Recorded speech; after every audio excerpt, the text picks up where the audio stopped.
Bam Adebayo was named an All-Star, and he put on quite a show at Madison Square Garden. Unfortunately, he didn't have much support, and the result was a 106-104 loss.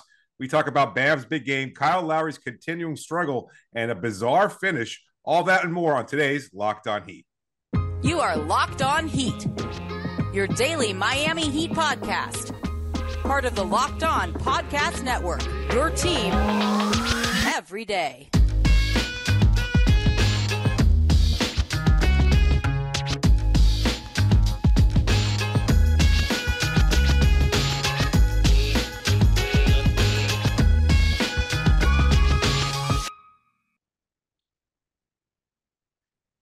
Hello, Heat Nation. It's a Friday edition of Locked On Heat, your daily podcast covering all things Miami Heat. However, you may be listening on YouTube, Odyssey, or your favorite podcast app. Thanks so much for making us your first listen every day.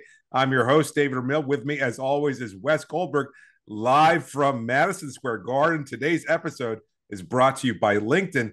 LinkedIn Jobs helps you find a qualified candidates you want to talk to faster. Post your job for free at linkedin.com/locked on NBA. What a bizarre finish to a game. On the night when Bam Adebayo was named as an all-star reserve, Jimmy Butler was snubbed. However, Bam put on an incredible show, 32 points, 9 rebounds, 3 assists, 2 steals, a block, just doing everything, diving to the floor and forcing a turnover in the waning seconds of a game. Down 5 with just 5 seconds left in the game. They were able to inbound the ball to Max Strus, who connected on a three-pointer with 2.9 seconds left on the ensuing play as they were trying to inbound the ball to Julius Randle.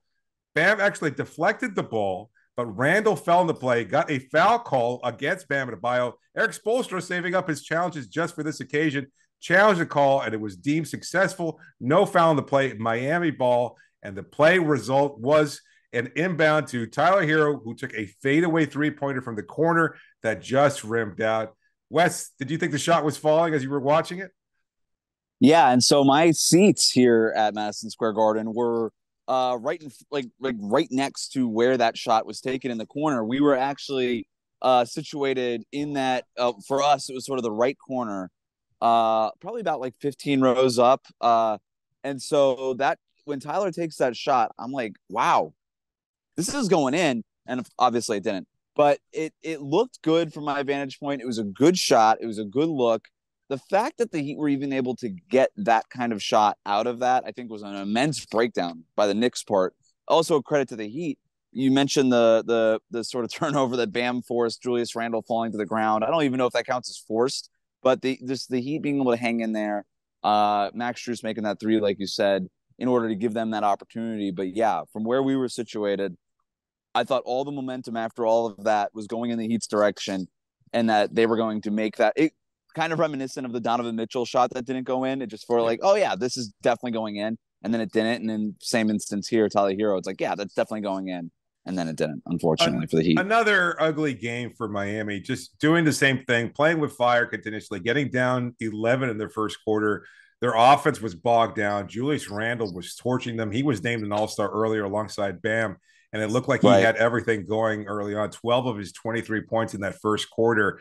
And Miami just seemed like they couldn't get anything going. And then eventually their second unit, led by Udonis Haslem, playing in place of Orlando Robinson as Miami's backup center. Robinson dealing with a thumb injury.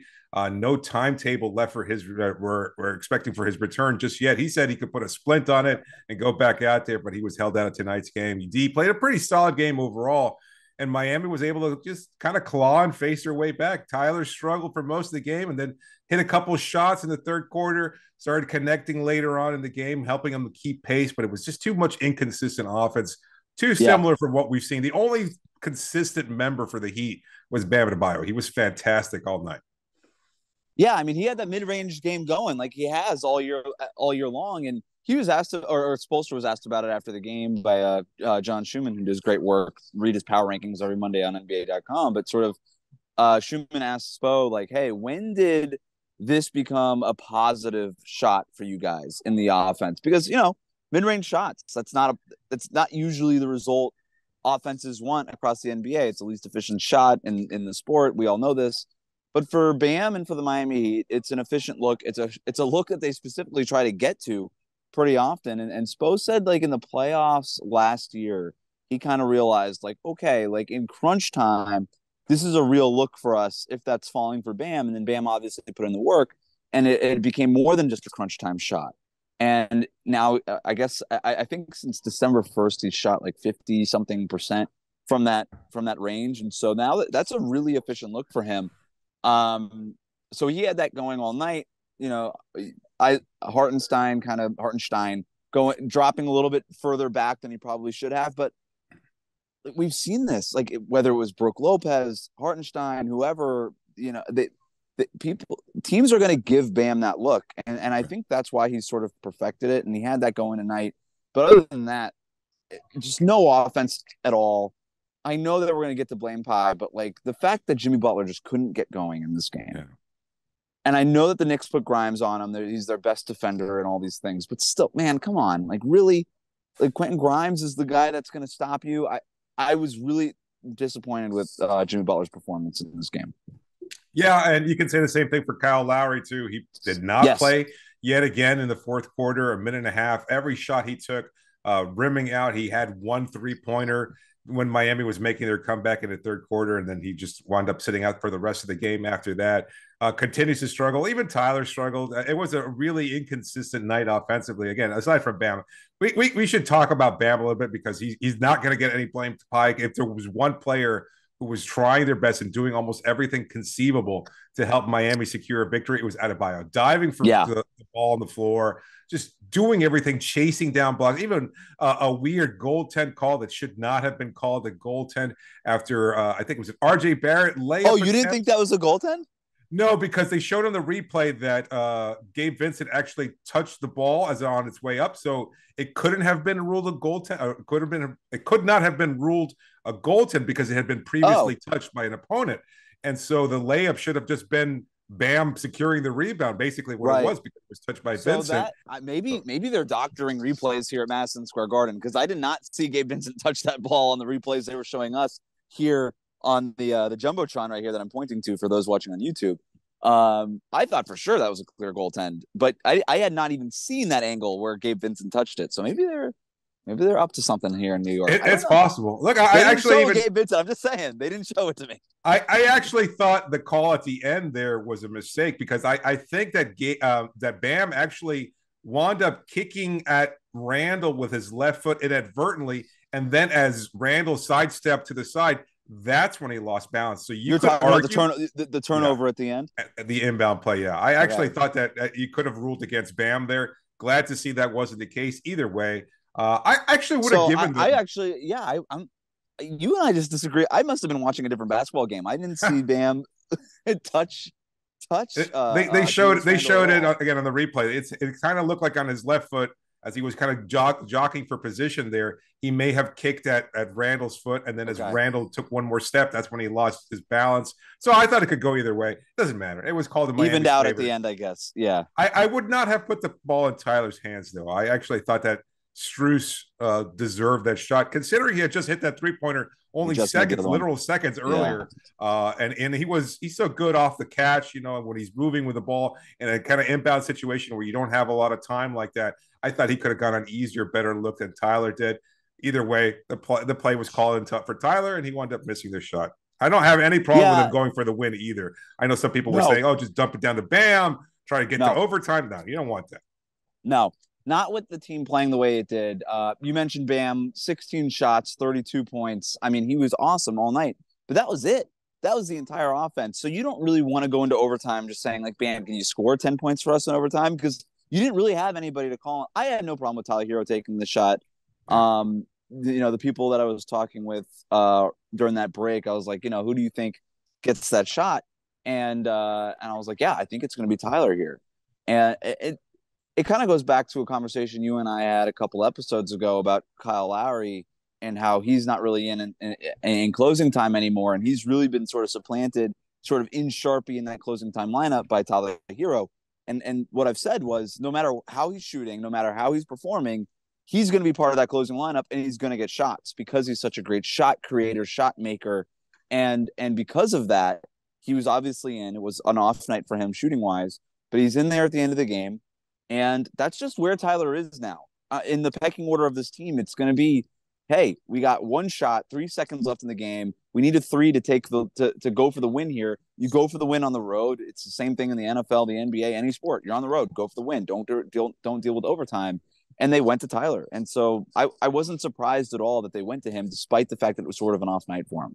Yeah, agreed. But somebody who did get plenty of rest in the fourth quarter was Kyle Lowry. We'll talk about him when we dole out slices of blame pie in the next segment. But before we do that, just wanted to tell you that today's episode is brought to you by LinkedIn. As a small business owner or hiring manager, you know that success in 2023 all depends on the team members you surround yourself with. That's why you have to check out LinkedIn Jobs. With LinkedIn Jobs, you can hire qualified candidates more efficiently by matching open roles with people who have the skills, values, and experiences to help you achieve those goals. LinkedIn Jobs helps you quickly attract qualified candidates to your open jobs with targeting tools.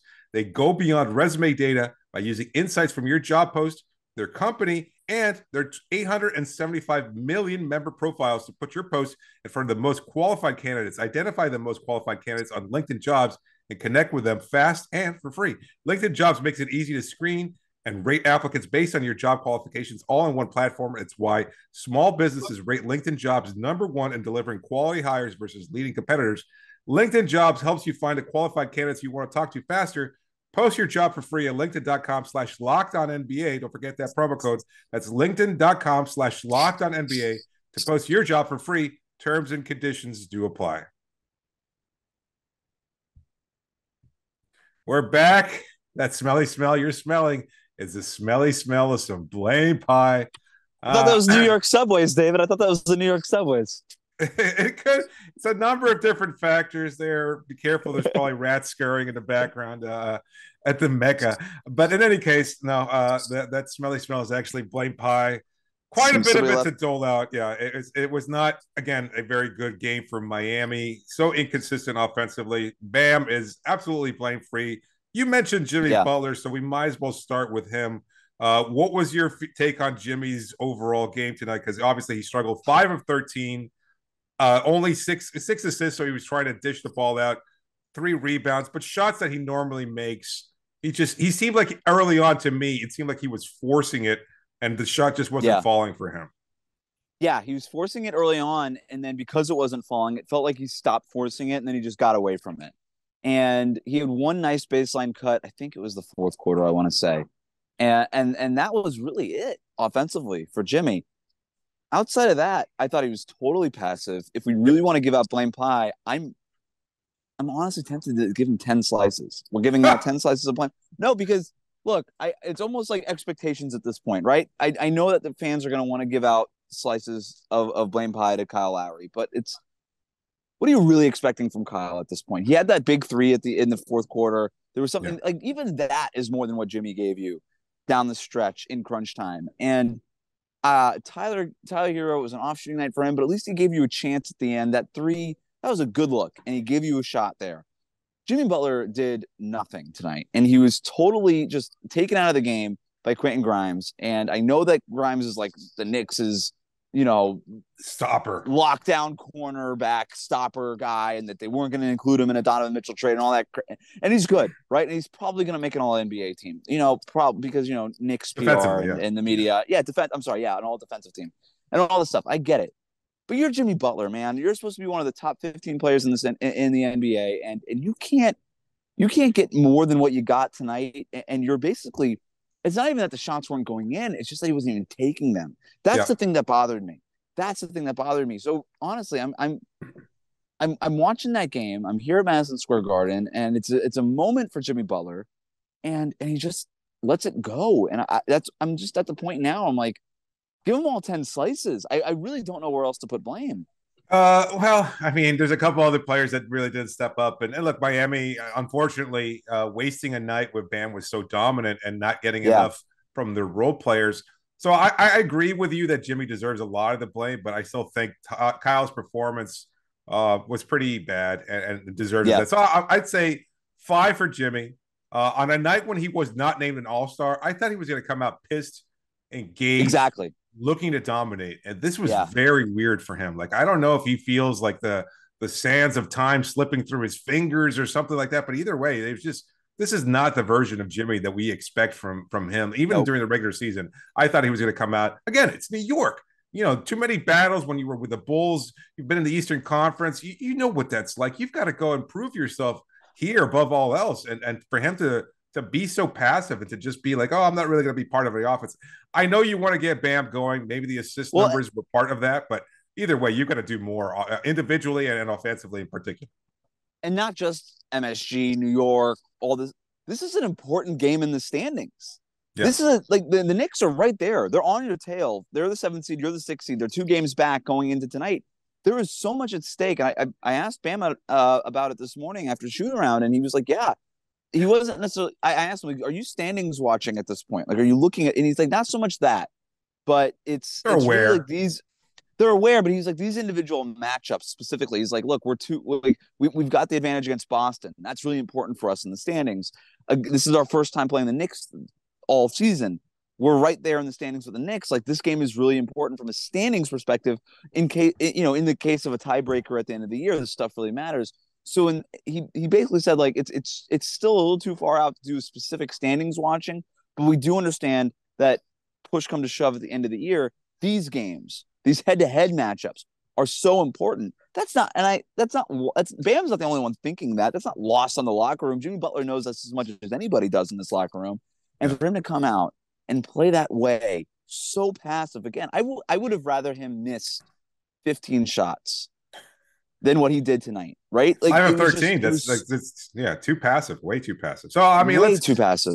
Let's give him 5 for now, because I'm curious where the other 5 are going to go, because I'm thinking like 6 or 7. Well, I think 3 for Kyle Lowry. Just fair enough. Moralizing, 1 of 7 from the field, 1 of 5 from 3-pointers, and every one of those shot attempts, especially early on when Miami was in a deficit, falling short, nowhere near. Like, what is he? I don't know. The shots just were not falling tonight. And they weren't even particularly close. And his defense wasn't great. He was getting burnt by Grimes. He was getting burnt by Emmanuel quickly. He was getting burnt by RJ Barrett, who had a monster performance, 30 points for him. He seemed, as I tweeted out earlier, he seemed to be taking it personally. I know the comparisons between him and Herro have been made, especially when it came to their contract. Maybe he was, again, trying to prove a point or something along those lines. But either way, he looked like he had it really dialed up tonight. And Lowry, I think, just continued to struggle. And look, I mean, did not play the final 14 minutes of the game. That is substantial. Like, he sat out with 1.5 left in the third, didn't take a single step in the fourth quarter. And they probably could have used him if he was anywhere near his what we've expected from him over the past season and a half. Unfortunately, he's not there. He might not ever be there again. And with just a few days before the trade deadline, I think he does deserve some blame pie. Aside from him, look, let's stay on the Lowry thing too, because even one rebound, 2 assists.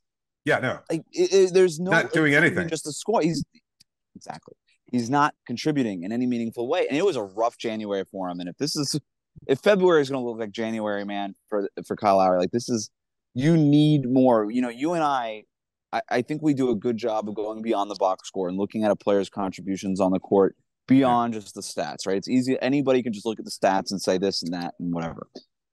He's not a factor at this point. Like, I mean, like, the communication on defense and all that stuff is good, but that's not even like needed for the Miami. Like, everybody on the Miami Heat communicates on defense. Like, I don't know, like, if Lowry is going to do this, like, the passivity between him and Jimmy Butler is the thing that bothers me, and it's been now a full month of Kyle. I do wonder.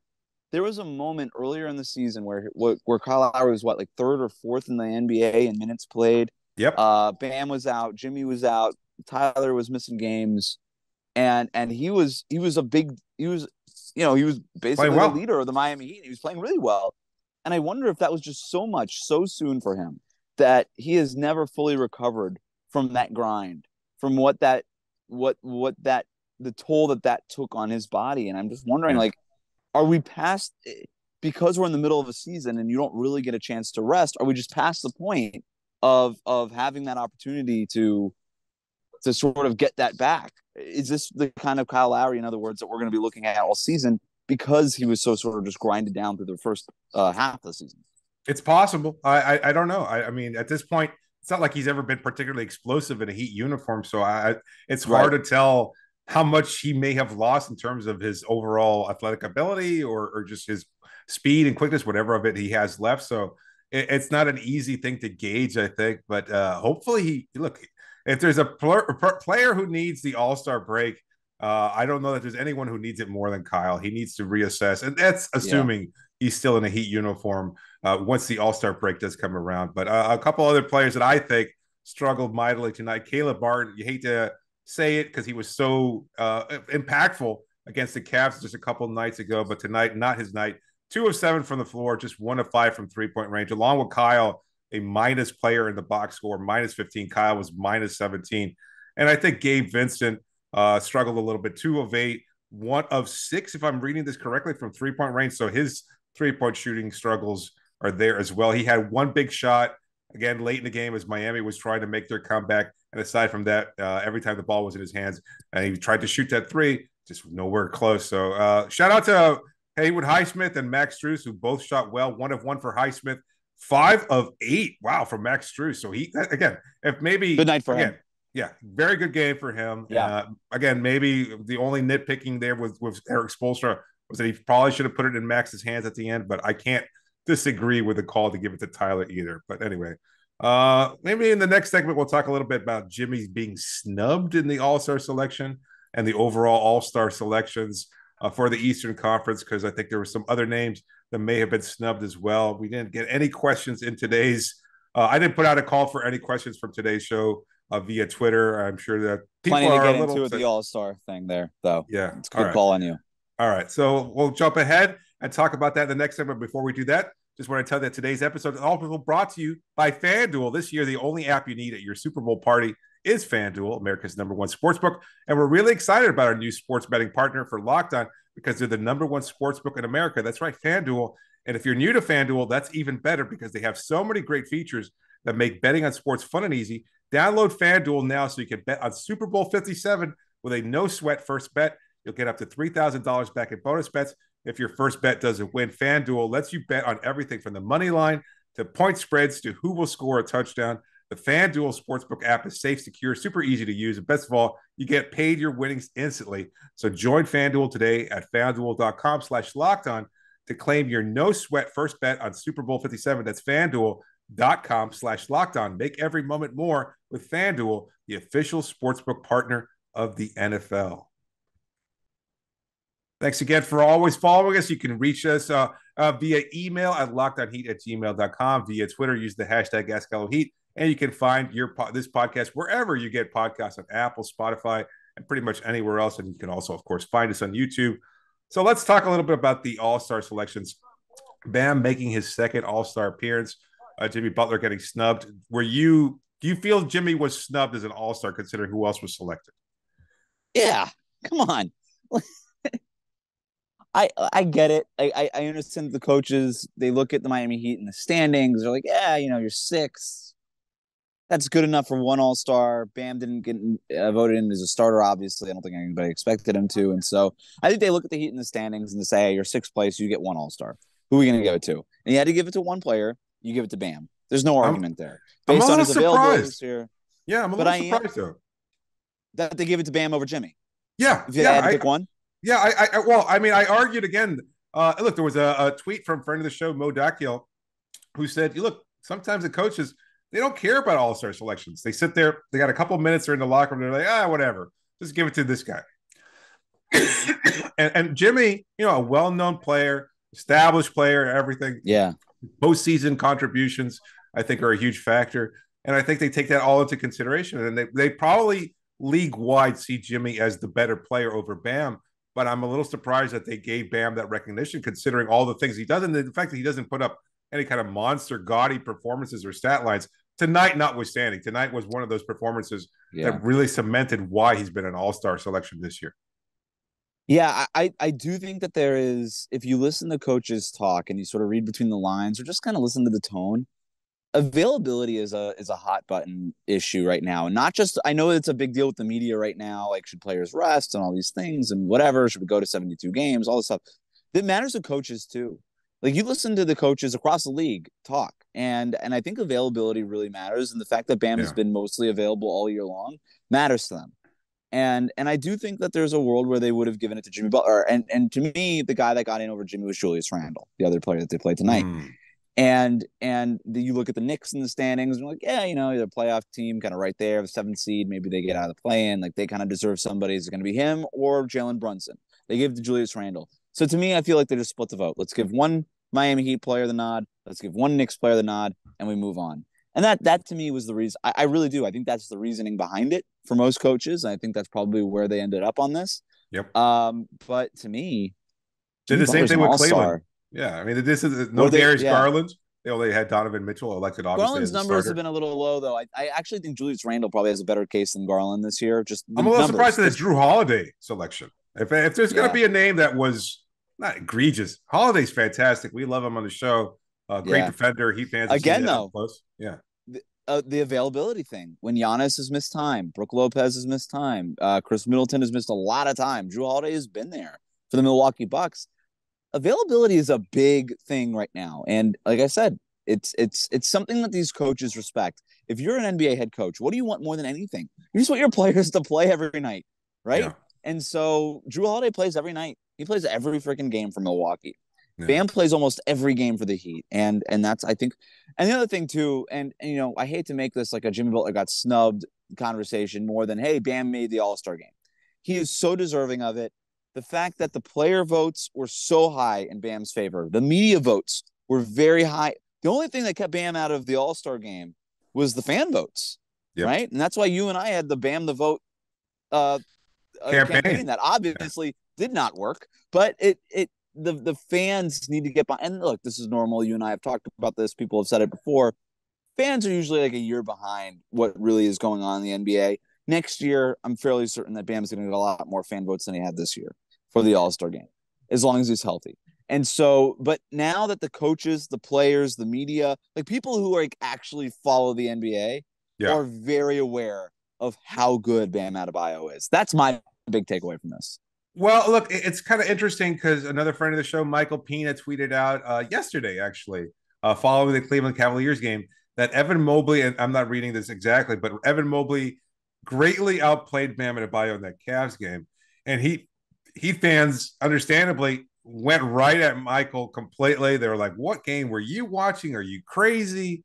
And then I texted him afterwards, and I was like, oh, man, Heat fans are letting you have it. And look, he admitted that personal biases always play some role, and I think there's no way of separating what you're human. We're all human, and if you even whether you have a vote in the All-Star selection or not, you've got your preferences, you've got your biases. They tend to skew your perspective to some degree, and that's just the reality of it. Pina's a Boston guy.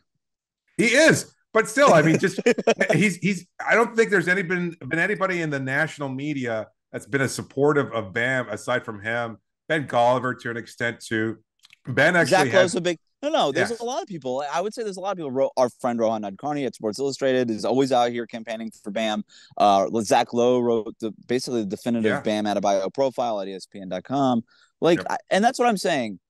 People who observe, that care about this sport, care about this league, and observe the NBA on a daily basis, they understand how good Bam Adebayo is. I think we're a year away from the casual fan. I hate using that term, but whatever, I'm using it. We're a year away from the casual fan really understanding how good Bam Adebayo is. This is not his last All-Star game. He's at the point now. You and I you've said this a million times. He's the third best center in the NBA. It's Jokic, it's Embiid in whatever order. That's not an argument that I want to have right now. It's Jokic and Embiid, and then it's Bam behind those two guys, right? And that's it. And I think we're at the point now where just Bam is just going to be a perennial all-star. And this is a big shift. And if the future of the Heat is Bam Adebayo and Jimmy Butler in some sort of way, however long Jimmy Butler's extension kicks it next year, he's not going anywhere.